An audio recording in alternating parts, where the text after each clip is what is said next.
پہلی بات میں مولانا سے معذرت کے ساتھ عرض کروں گا، مولانا نے فرمایا تھا کہ یہاں ایمان بہت ہے، نمازی اکثریت میں ہے، مجھے ادب کے ساتھ اختلاف ہے،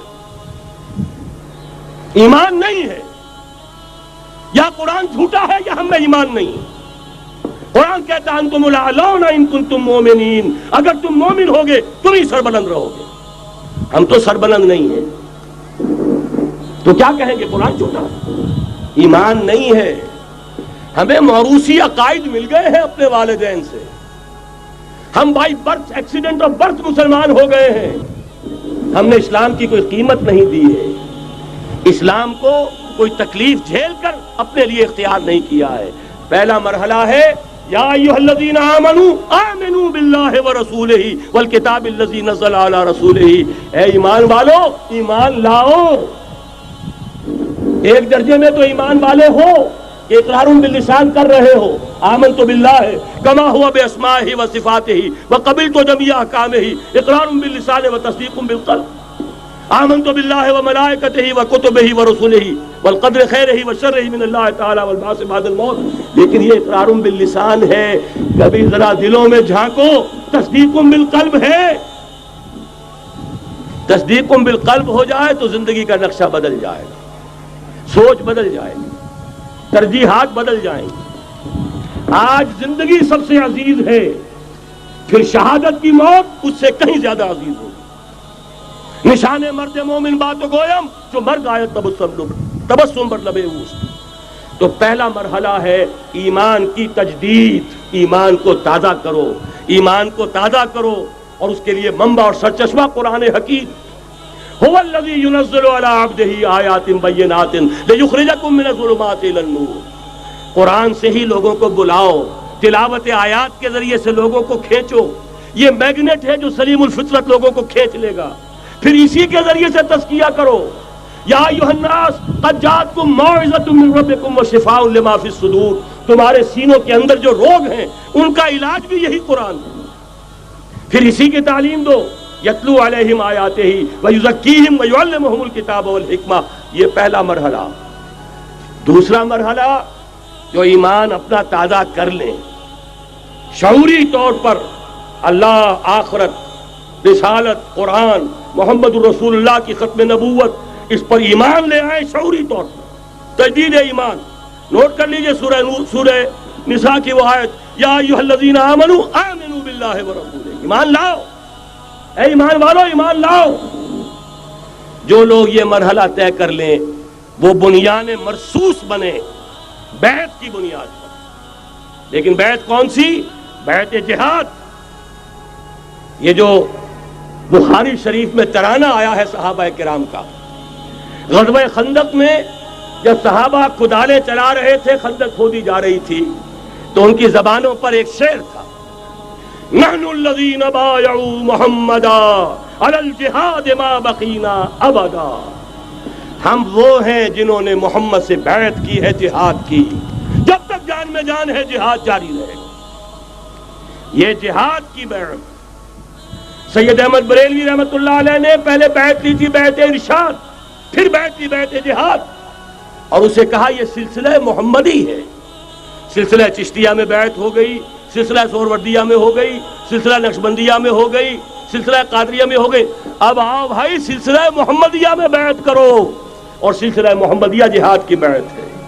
نحن الذین بایعوا محمدا علی الجہاد ما بقینا ابدا۔ اس جہاد کی بیعت سے منظم ایک امیر کا حکم، بایعنا رسول اللہ صلی اللہ علیہ وسلم علی السمع والطاعۃ فی العسر والیسر والمنشط والمکرہ وعلی اثرۃ علینا وعلی لا ننازع الامر اہلہ وعلی ان نقول بالحق اینما کنا لا نخاف فی اللہ لومۃ لائم۔ ایک حدیث متفق علیہ، بخاری میں مسلم میں بھی، یہ ہے وہ اسلامی حزب اللہ کا دستور۔ نمبر 3 کام کیا ہوگا؟ جہاد، جماعت بن گئی جہاد، لیکن جہاد کا پہلا مرحلہ ہے جہاد باللسان، زبان سے جہاد، دعوت، تلقین، نصیحت، اور ان سب کا مرکز و محور قرآن۔ جہاد بالقرآن، جہاد باللسان، جہاد بالقرآن۔ فلا تطع الکافرین وجاہدہم بہ جہادا کبیرا۔ اے نبی آپ ان کافروں کی باتیں نہ سنیے، ان کے کہنے میں مت آئیے، ان سے کوئی اثر قبول نہ کیجیے، اور ان کے خلاف جہاد کرتے رہیے اس قرآن کے ذریعے سے۔ بہت بڑا جہاد، 13 برس تک جہاد ہوتا رہا ہے قرآن کے ذریعے سے۔ لیکن اس کے بعد اب مکے میں آ کر، جب اللہ نے مدینے میں آ کر موقع عطا فرما دیا، جب وہاں پر آ کر ایک بیس عطا کر دیا، اب وہاں سے جہاد بالسیف، جہاد بالید کا آغاز ہوا۔ اب طاقت کے ساتھ، قوت کے ساتھ، ہاتھ کے ساتھ جہاد شروع ہوا۔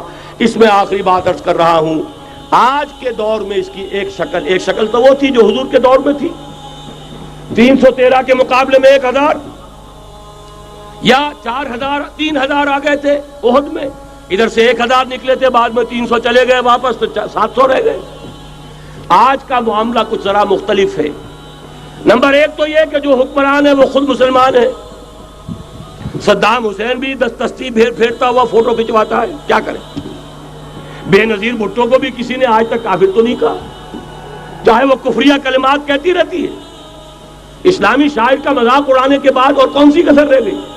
لیکن فتویٰ کسی نے لگایا نہیں۔ اسی طریقے سے حسنی مبارک کو بھی کسی نے نہیں کہا کہ کافر ہے۔ لہذا مسلمان ہی حکمران ہے۔ نمبر 1 وہاں یہ تھا، ایک طرف کافر، ایک طرف اہل ایمان، کلیئر کٹ جو ہے معاملہ موجود تھا۔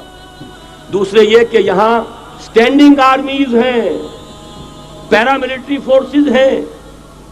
وہاں کیا تھا؟ ادھر بھی والنٹیئر، ادھر بھی والنٹیئر۔ کوئی سٹینڈنگ آرمی، کوئی ٹرینڈ آرمی موجود نہیں تھی۔ 313 بھی والنٹیئر تھے، 1000 بھی والنٹیئر تھے۔ البتہ یہ کہ اسلحہ کا فرق تھا۔ لہذا آج کی دنیا میں معاملہ، اس کی ایک مثال ایرانیوں نے پیش کر دی ہے، اور وہ ہے یک طرفہ جنگ۔ غیر مسلح، پرامن، منظم احتجاج، سڑکوں پر نکل آئیں گے جب طاقت ہوگی، جب نہیں چلنے دیں گے اس نظام کو، نہیں دیں گے ٹیکس، نہیں چلنے دیں گے ان بینکوں کو، پکیٹنگ ہوگی، گھراؤ ہوگا، نہیں چلنے دیں گے، سود حرام ہے، اللہ اور اس کے رسول کے خلاف اعلان جنگ ہے، نہیں چلنے دیں گے۔ لیکن اس کے لیے پہلے طاقت ہو، صداقت کے لیے جس دل میں مرنے کی تڑپ، پہلے اپنے پیکرے خاکی میں جان پیدا کرے۔ محمد عربی نے مکے میں نہیں شروع کر دیا تھا جہاد صلی اللہ علیہ وسلم، حالانکہ 150-200 آدمی تو وہاں بھی موجود تھے، لیکن یہ کہ نہیں، آپ حالات، عالم اسباب ہے، اس کا جائزہ لے کر کوئی قدم اٹھائیں گے۔ قرآن میں خود کہا گیا ہے، اے مسلمانوں، پہلے تم 10 پر 1 بھاری تھے، اب تمہارے اندر الآن فیکم ضعفا، اب کچھ کمزوری آ گئی ہے، اب 2 پر 1 بھاری رہے گا۔ لیکن کمزوری اسی وقت آ گئی تھی، اور سب جو ہے کم ہو گیا۔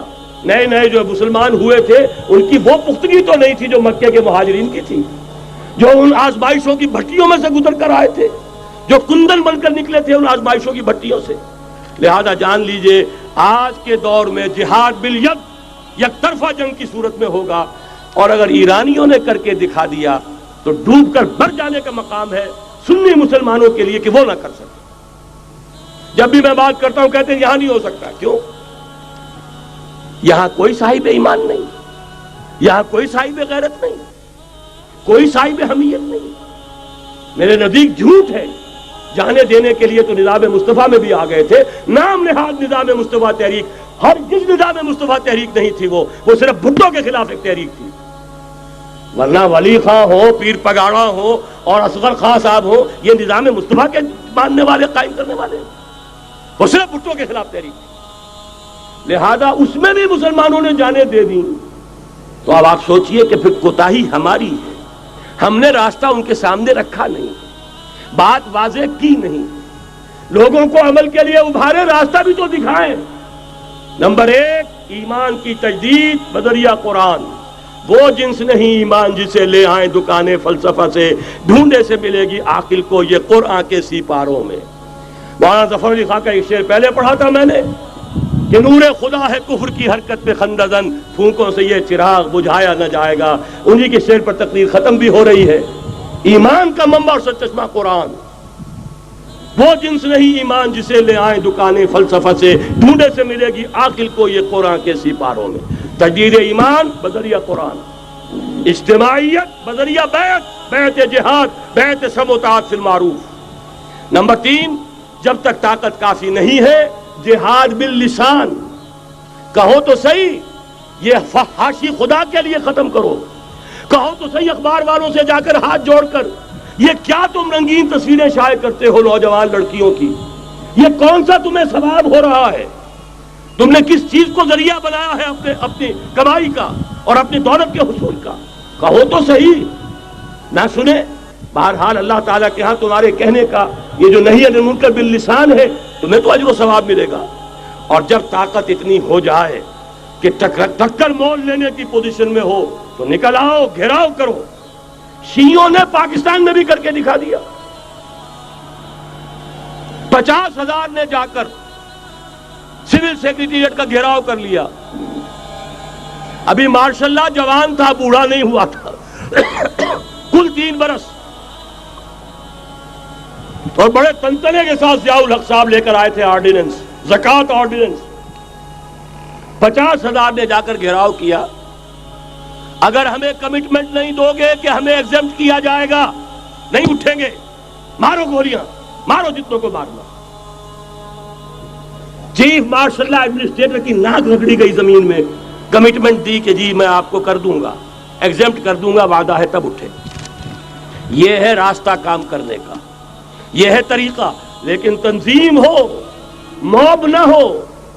ایسا نہ ہو جو ہوا مالاکنڈ میں، بیچارے صوفی محمد صاحب کہتے ہیں میں نے تو کسی کو گولی چلانے کا حکم دیا ہی نہیں، یہ گولیاں ویسے چل پڑی، اور اس کے بعد ایک ایک مورچے پہ جا کر ہاتھ جوڑ رہے ہیں امیر صاحب کہ خدا کے لیے باہر نکلا اور نہیں آ رہے۔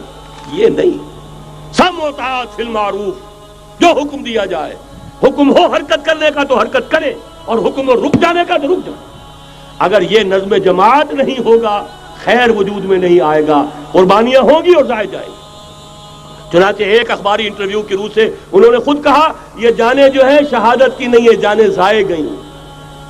حالانکہ مجھے اختلاف ہے، اس کو کہنا یہ چاہیے تھا کہ جس نے بھی خلوص میں اگر غلطی کی ہے بہرحال اللہ کے ہاں اس کا جو ثواب محفوظ رہے گا، جان دینا آسان کام نہیں ہے، لیکن یہ ضرور ہے کہ نظم کے بغیر دی گئی ہے اس کا دنیا میں نتیجہ نہیں نکلے گا۔ تو یہ میں نے عرض کیا آپ سے 4 نکات: تجدید ایمان بذریعہ قرآن، اجتماعیت بذریعہ بیعت جہاد اور بیعت سم و طاعت فی المعروف۔ پھر جب تک طاقت کافی نہیں عن المنکر باللسان، مظاہرے کرو، لوگوں کو جا کر روکو، ہاتھ جوڑو، خوشامد کرو، باز آ جاؤ، منکرات کو چھوڑ دو، اللہ کے غضب کو دعوت نہ دو، اللہ کے غصے کو نہ بھڑکاؤ۔ لیکن جب طاقت کافی ہو جائے، منظم جماعت جو جانے دینے کے لیے تیار ہو، جو اپنے سینوں پر گولیاں کھانے کو تیار ہو، پھر میدان میں آئیں گے، پھر کہیں گے یا یہ منکرات نہیں یا ہم نہیں، یا تخت یا تختہ، اس کے سوا تیسری بات پھر کوئی نہیں ہوگی۔ اور اس کے لیے یہ ون سائیڈڈ وار، یک طرفہ جنگ ایرانیوں نے کر کے دکھا دی، ہلکی سی جھلک ہمیں بھی پاکستان میں دکھا دی۔ اب بھی اگر ہم کہیں کہ ہمارے سامنے راستہ نہیں ہے تو یہ سوائے اس کے کہ اپنے آپ کو، وہ جو اقبال نے کہا پتہ نہیں نام کیا ہے اس کا، خدا فریبی کے خود فریبی، عمل سے فارغ ہوا مسلمان بنا کے تقدیر کا بہانہ۔ راستے تو صاف ہیں، نشانات راہ بھی اب تو سامنے موجود ہیں، اگر اس کے باوجود ہم حرکت نہیں کرتے تو سارا قصور ہمارا اپنا ہے۔ جو باتیں میں نے عرض کی ہیں، اب ظاہر بات ہے ایک تقریر میں نے بہت سا مواد جمع کیا ہے، میری کتابیں ہیں، میرے کیسٹس ہیں، ان سب کا جو ہے اب جس کے بھی دل میں کوئی جذبہ ابھرا ہے، اس جذبے کو بہت قیمتی سمجھیے، جس کے بارے میں اقبال کا ایک خوبصورت شعر ہے: آرزو اول تو پیدا ہو نہیں سکتی کہیں، اور ہو جائے تو مر جاتی ہے یا رہتی ہے خام۔ اس لیے کہ یہ ماحول ایسا ہے، یہاں بری آرزویں پروان چڑھتی ہیں، دولت کی آرزو، شہرت کی آرزو، جائیداد کی آرزو اور اقتدار کی آرزو، لیکن یہ کہ کبھی دینی اگر جذبہ ابھرتا بھی ہے تو ماحول اسے غذا نہیں دیتا، آکسیجن نہیں ہے، وہ پودا مرجھا جاتا ہے۔ لہذا جس کے دل میں بھی وہ جذبہ ابھر آیا ہو اس کو مضبوطی کے ساتھ اس لمحے کو امر بنا دیجئے۔ ہندی میں الف لگانے سے برعکس ہو جاتا، امر، ٹل اٹل، امر بنا دے اس کو، یہ ہمیشہ کا ہو جائے۔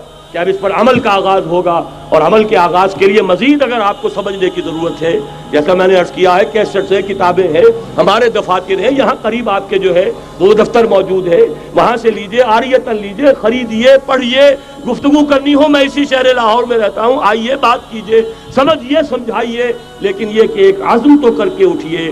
وہ عزم کیا ہے؟ قل ان صلاتي ونسكي ومحياي ومماتي لله رب العالمين لا شريك له وبذلك امرت وانا اول المسلمين اقول قولي هذا واستغفر الله لي ولكم ولسائر المسلمين والمسلمات۔ دلیل کیا مجھ سے مانگتے ہو، نبی کی امت کا حال دیکھو۔ دلیل کیا مجھ سے مانگتے ہو، نبی کی امت کا حال دیکھو۔ قدم گھروں سے نکالنے کا، قدم گھروں سے نکالنے کا جواز تم کو بلا